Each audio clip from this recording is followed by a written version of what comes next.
You get anxious a lot about a lot of things, as you said. Yes, yeah. So let's talk about that. So what Sure. what do you get anxious about? Um, a lot of a lot of things, very day-to-day things, Like what?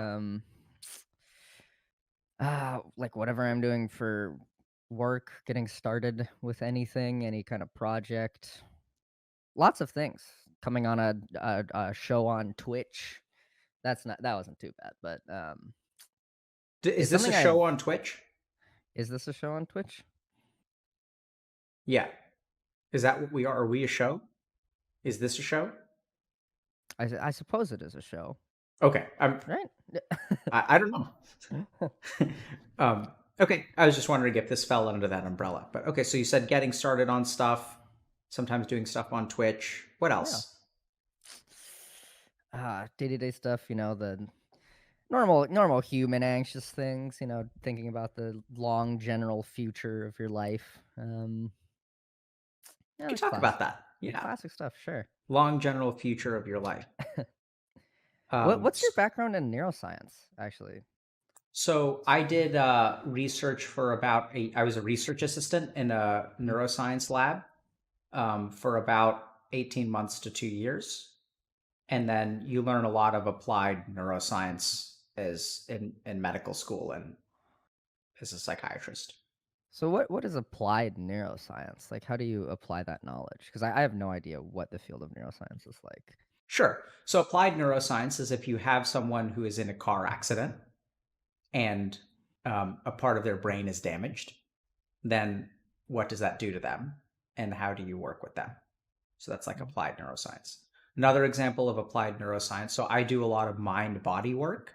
So, for example, how does the brain change under prolonged periods of stress?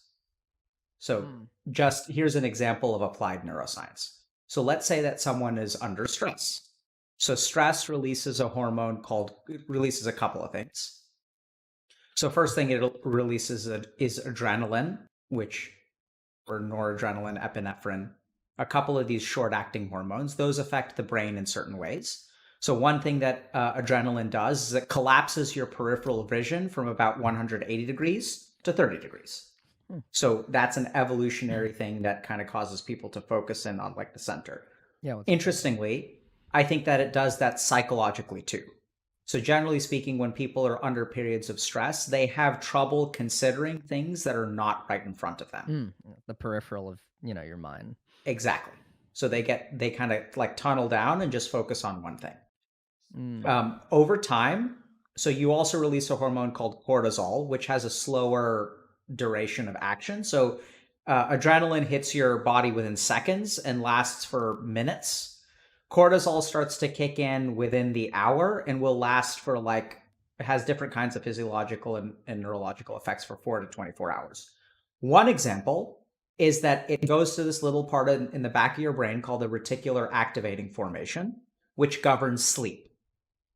And so the reason that it does that is because when we were evolving and we were like primates living in dangerous situations, if you had an adrenaline response, like if you saw a tiger in the woods, you want cortisol to keep your reticular activating formation active and Mm. make your sleep easily disturbable, Mm. right? So like you Okay. want to wake up if you hear something. Yeah, it's a evolutionary response. Absolutely. So the downside though is that now when people are under mental stress because we don't have tigers anymore, but our Yeah. physiology adapts to current circumstances. Hmm. So You when can't I'm differentiate, thinking right? about, huh? You can't differentiate, right? You So you're can't just differentiate. Your yeah. body uses what it has. Mhm. And so then when I'm worried about paying, so today is July 8th. So if I'm thinking about paying rent at the end of the month, I'm going to be in a prolonged period of stress, which is going to make it hard for me to sleep because every noise that happens is going to wake me up because my reticular activating formation is like highly active. That's an example of what I would call applied neuroscience. Awesome. Oh, that's very cool. I actually really considered that's interesting. I considered getting into like psychology when I was in high school.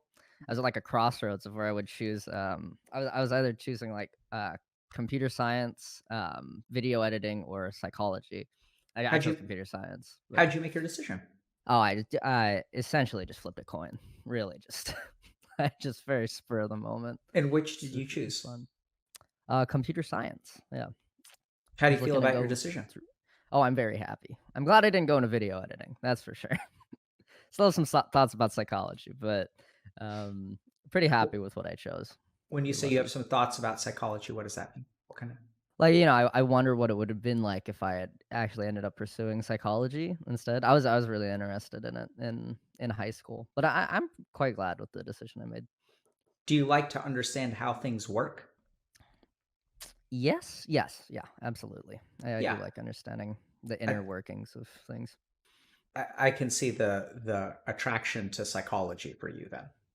Yeah, So yeah. Looking at a phone, you want to know how the LCD screen or the little LED screen works, and I feel like, I mean, you're never gonna fully understand. Maybe that's why I went with comp sci. It was because in psychology, there's always more to do, right? You're never gonna fully understand the human mind. It's like why do there's you no say end that? game. Do you think you can actually fully map out every inner working of the human mind? Is that like a reasonable end goal of psychology, or Sure, why not? I don't know. I feel like the mind's in. I don't know. I'm not sure you would be able to like have reason for every thought that pops into a head.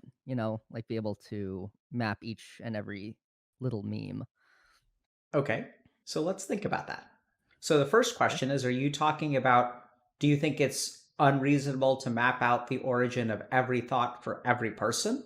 Or are we talking about mapping out the origin of every thought for you? Mm,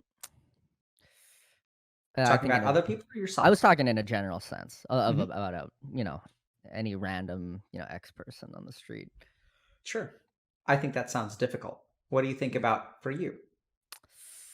I don't know to what extent. I think you probably get pretty deep in there about why I think the things I do. I would agree. Hmm. I think that yeah. I mean, I think that it's hard to understand other people completely, Hmm. but I do hope that you could understand yourself completely. I think that's what there's this term enlightenment or moksha Hmm. in Sanskrit, which is like when people meditate for a while, they gain enlightenment. Um, and apparently it's hard and happens rarely. But if we think about just the translation, like it suggests knowledge, Hmm. and so it's sort of a complete understanding of self. Um, and so I don't know if that's possible or not, but I think that you can certainly make.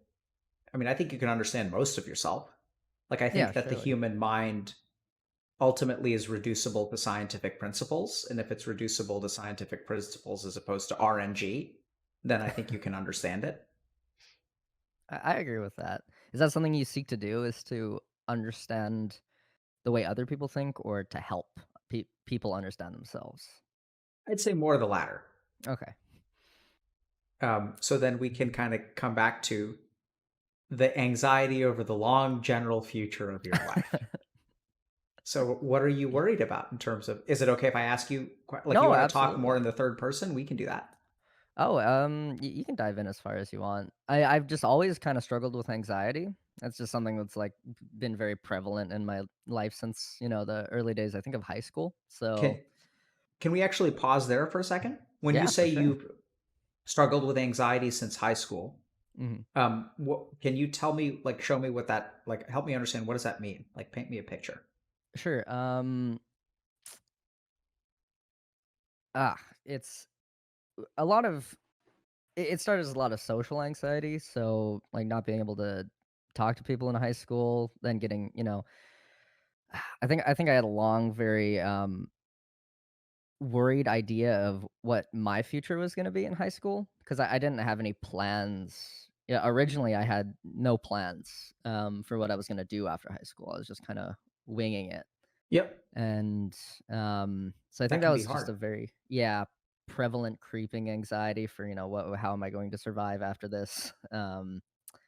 And it led to, like, less planning because that meant, accepting the fact that you have to do something after high school, and yeah, that's Yeah, I don't know. It just I can't actually like pinpoint the exact time that it started happening, but it started happening at some point where I become anxious about many things. You know, you like I'm not able to sleep very well. Like that started in high school, so where I'm up at night, worrying about things. It's gotten better. I've gone through like sleeping techniques, meditation techniques, which are nice. Good for you, man.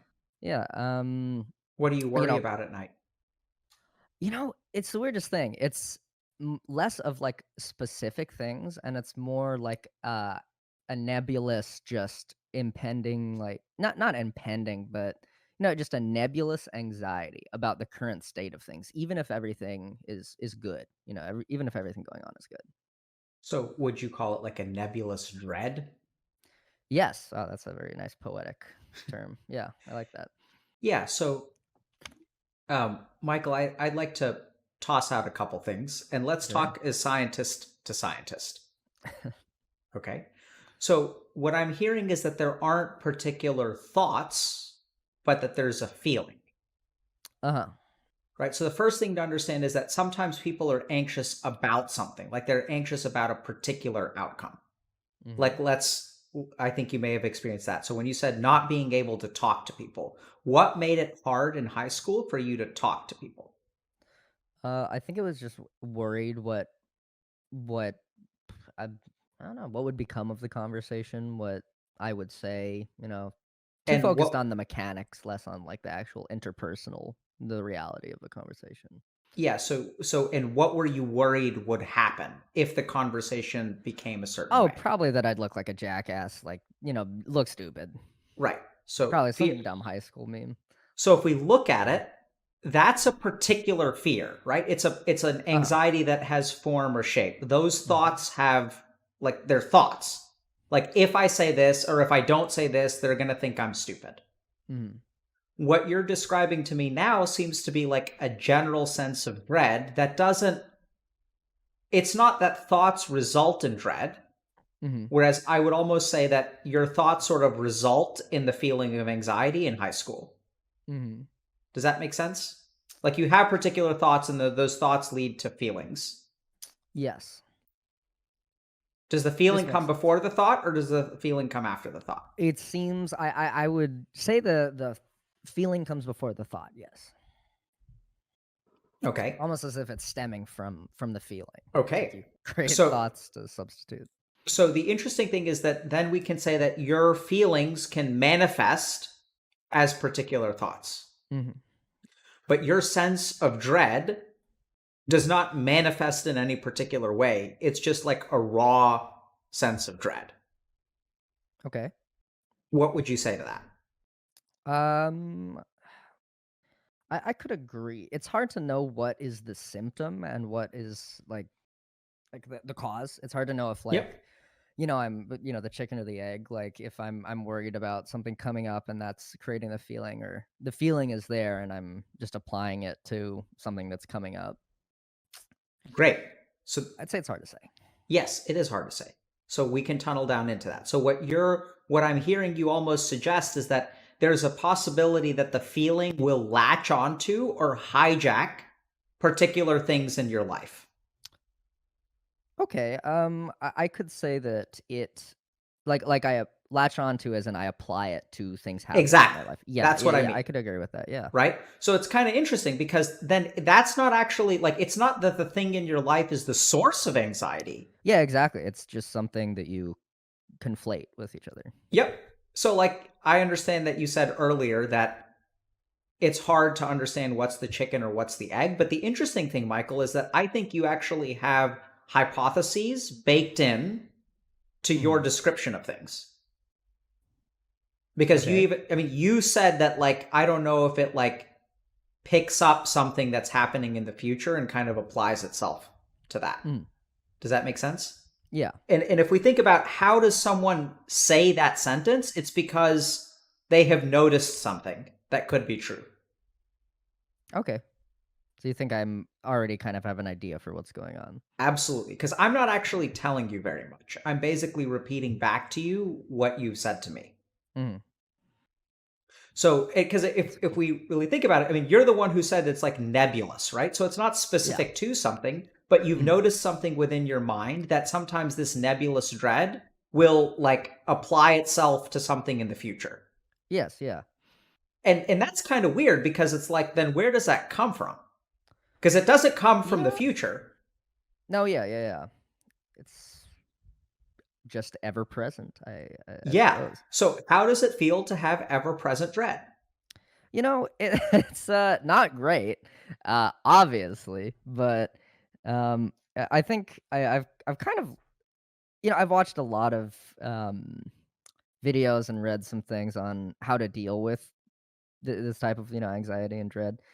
Um, it's definitely better now. Like, I think one that helped a lot was, like, it's not you're not supposed to or one of the ways of dealing with it is not, like, pushing it away completely, like, pretending it doesn't exist. It's more like accepting that it is, a part of who you are as a person and, like, learning to live with that in everyday life.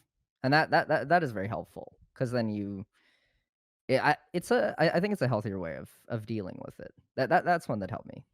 Okay. So healthier way. Okay. So Michael, I think this conversation is going to be a little bit different from many that we have on stream. Okay. Is it okay if I tell you how I think it's going to be different and sort of get your permission to let it be different? Sure, lay it on me, man. So sometimes we talk about things that are like anxiety.